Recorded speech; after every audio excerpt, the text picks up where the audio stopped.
Sudaharis, kumaha kabarna? Damang sadena dengan saya si Otong kembali lagi di channel Ningali Film. Pada episode kali ini kita akan melanjutkan alur cerita dari film yang rilis pada tahun 2025 untuk bagian yang ketiga. Dan tidak usah berlama-lama lagi, mari kita mulai ceritanya.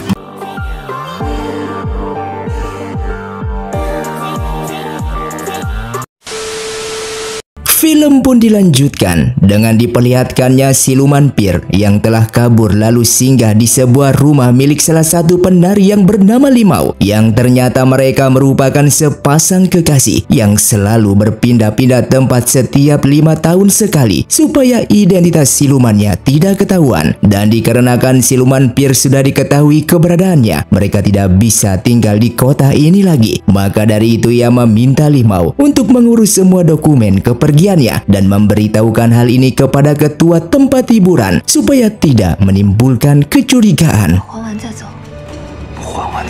Sedangkan di sisi lain, Bansia yang keluar dari kamarnya, sesaat ia menjadi ketakutan ketika melihat cermin yang sedang dibersihkan oleh pelayannya. Oleh karena itu ia meminta mereka untuk membuang semua cermin dari rumah ini. Dan di saat ia ke dapur, Bapau yang sedang ia kukus tiba-tiba menjadi buah pir yang membuat Bansia ketakutan dan lari untuk meminta tolong kepada pelayan rumah barunya. Namun ternyata pelayan rumah itu juga memegang buah pir dan meminta Bansia untuk memakan buah tersebut, yang membuat Bansia lari dari sana hingga ia terjatuh. Dan di saat itu juga terdapat warga yang mencoba menolongnya. Namun nyatanya kedua wanita itu juga membawa buah pir yang membuat Bansia semakin panik.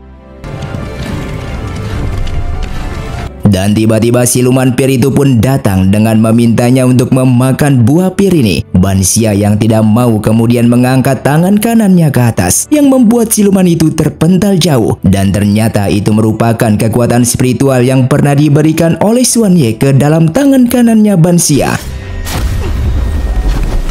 Ia yang lari ketakutan lalu bertemu dengan Xuanye yang secara kebetulan sedang memakan mie di sebuah kedai. Dan Xuanye yang mengetahui hal itu langsung membawanya ke rumah.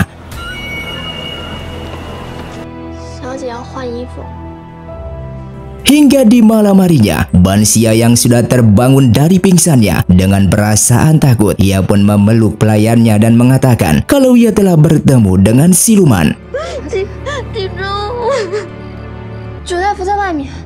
Di saat ia akan meminum obat, siluman pir itu kembali muncul di mangkuk obat tersebut, yang membuat Bansia kembali takut dan Xuanye pun masuk ke dalam.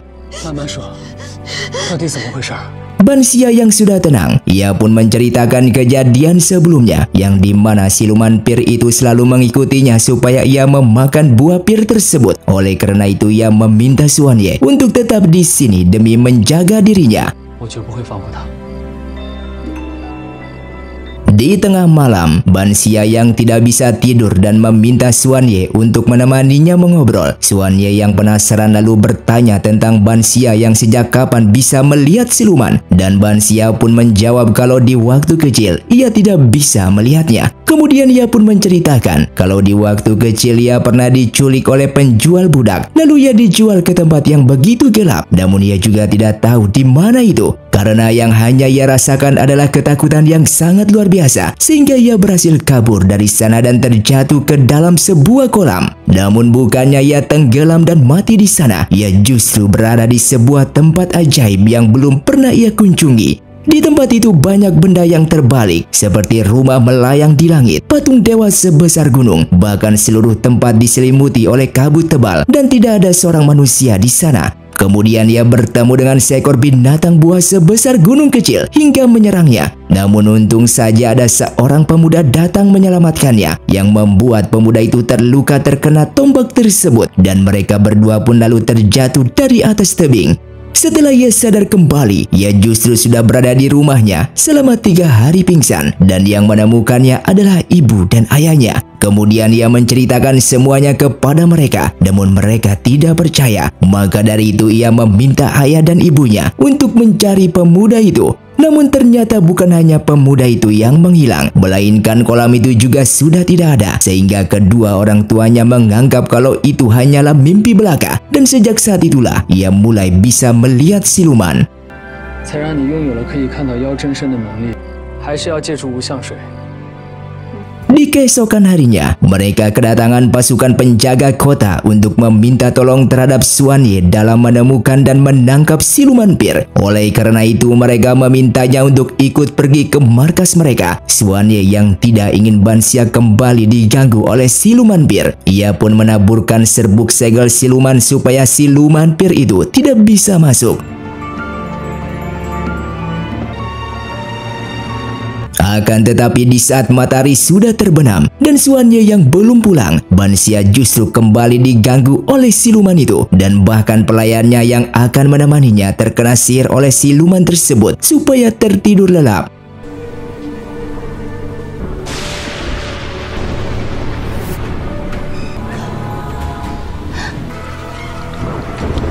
Di saat siluman itu muncul dan ingin menyerangnya, akhirnya Xuanye kembali datang. Yang ternyata Xuanye sengaja meninggalkan Bansia supaya siluman itu masuk ke dalam perangkapnya.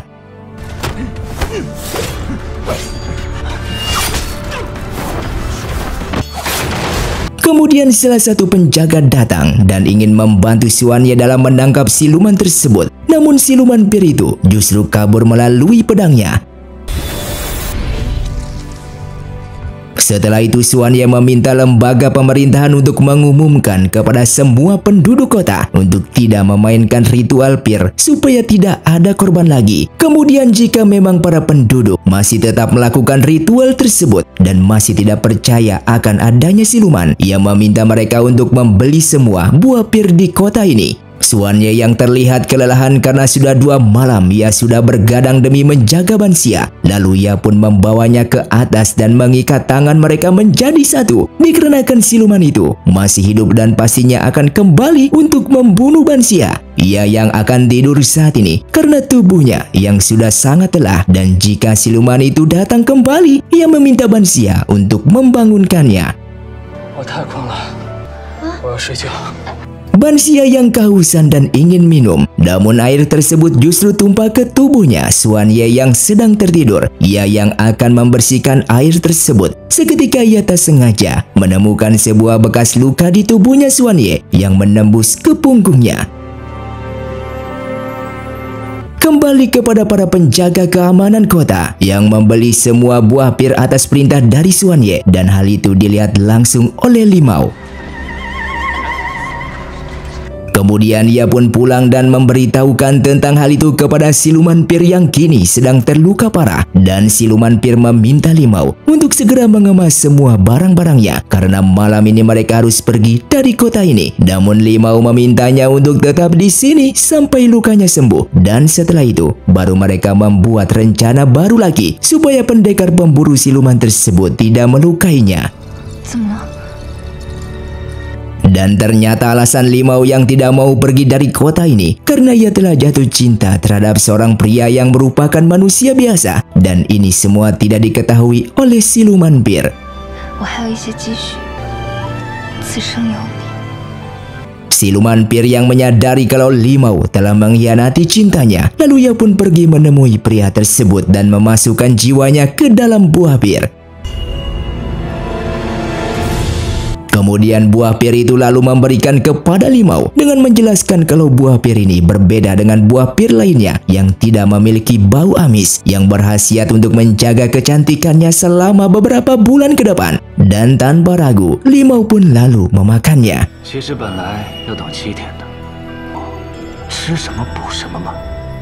Sementara Xuanye yang baru bangun begitu terkejut ketika Bansia tidak ada di sampingnya. Dan ternyata Bansia sedang memasak di dapur yang membuat Xuanye begitu lega.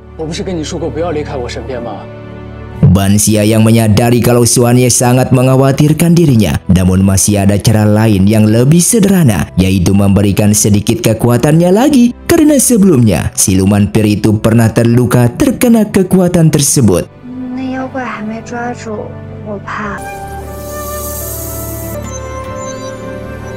Ban Xia yang penasaran terhadap Xuan Ye, lalu ia pun bertanya tentang kapan Xuan Ye memiliki luka di dadanya karena sebelumnya ia tak sengaja melihat luka tersebut. Dan Xuan Ye menjawab kalau ia mendapatkan luka itu sejak kecil. Bahkan dia juga tidak ingat lagi kenapa ia bisa mendapatkan luka seperti itu. Dengan waktu yang sama, para penjaga keamanan kota kembali dikejutkan dengan adanya seseorang yang mati secara misterius. Mereka yang menyadari kalau itu merupakan perbuatan dari siluman pir. Namun anehnya, kenapa siluman pir tersebut masih bisa membunuh manusia? Padahal semua buah pir sudah mereka beli dari para warga. Begitupun dengan Limau yang baru mengetahui kalau kekasihnya telah mati dan ia pun baru sadar kalau buah pir yang semalam ia makan merupakan jiwa kekasihnya. Huang yang melihat Limau berada di pemakaman, ia pun merasa curiga jika ini semua masih berkaitan dengan siluman pir.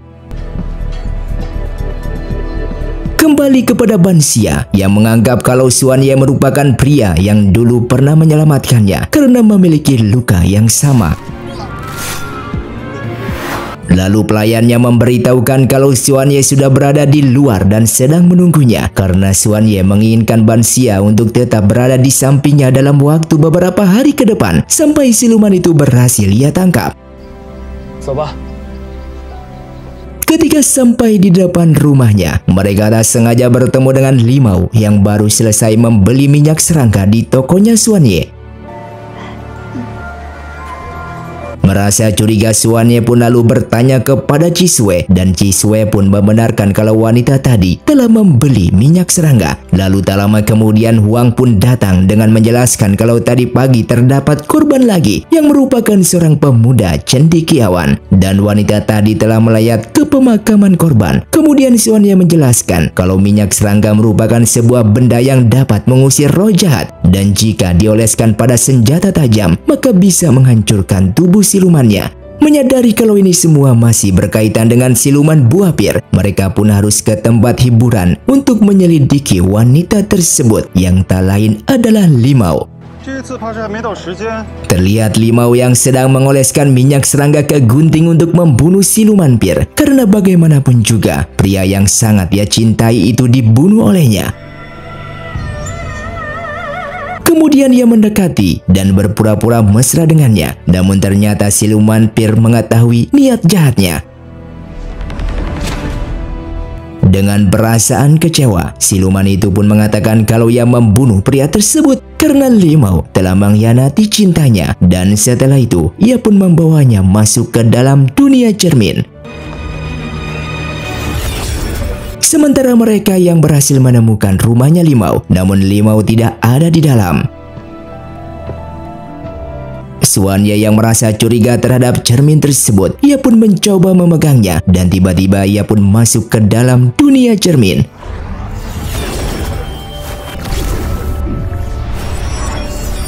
Begitupun dengan Ban Xia yang masuk ke sana dan ditangkap oleh siluman itu.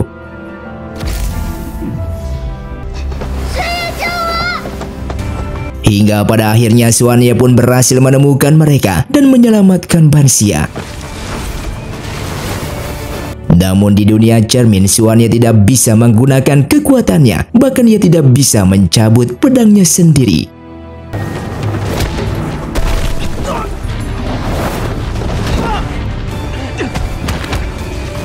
Yang ternyata kekuatan Xuan Ye telah tersegel di dalam cermin oleh siluman tersebut. Ban Xia yang menyadari hal itu, ia pun langsung menghancurkan cerminnya dan kekuatan Xuan Ye pun berhasil kembali.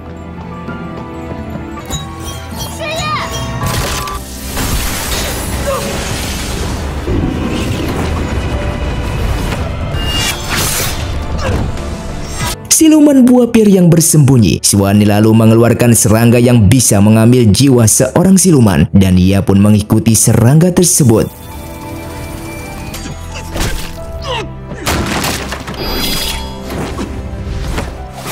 Xuan Ye yang berhasil membuat siluman itu tidak bisa berbuat apapun. Lalu ia pun menanyakan tentang di mana ayahnya Ban Xia yang bernama Tuan Yingheng yang berasal dari keluarga Duan dan tinggal di kota Nanyang. Siluman itu lalu tertawa dengan menceritakan kalau setengah tahun yang lalu ia dipinta oleh senior dari suku siluman untuk menangkap ayahnya di saat tinggal di kota Yuanzhou. Namun saat itu ia tidak berhasil. Lalu ia mengikuti ayahnya sepanjang jalan hingga sampai di kota Nanyang. Namun di saat ia hampir berhasil menangkapnya, malah ada siluman lain yang menghalangi dan meminjamkan nyawa kepada ayahnya, yang dimana siluman itu berubah menjadi rupa ayahnya. Bahkan kebakaran itu diakibatkan oleh siluman tersebut supaya ayahnya dianggap mati dan melarikan diri. Saat itu ia hampir saja ditipu olehnya, namun untungnya ia mengejar ke rumahnya dan berhasil menangkapnya.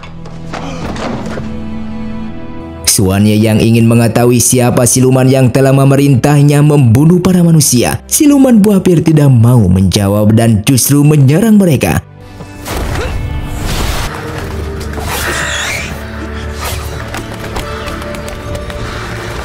Limau yang akan dibawa kabur oleh siluman buah pir, namun Bansia berhasil menahannya dan tiba-tiba Suanye menyerang sehingga membuat siluman itu keluar dari cermin. Begitupun dengan Limau yang langsung menusukkan guntingnya ke tubuh siluman tersebut. Limau yang masih memiliki dendam terhadap siluman pir karena sebelumnya telah membunuh kekasih manusianya yang sangat ia cintai. Namun di saat ia melihat semua bayangannya turun dan menyerang siluman itu, tiba-tiba ia pun tersadar kembali. Karena bagaimanapun juga, siluman pir merupakan kekasihnya yang sesungguhnya, yang setiap harinya berkorban untuk membunuh manusia dan memasukkan jiwa mereka ke dalam buah pir, supaya ia bisa memakan jiwa-jiwa mereka agar menjadi awet muda. Limau yang tidak ingin keluar dari cermin ini, ia pun meminta Suanye bersama Bansia untuk segera pergi dari tempat ini.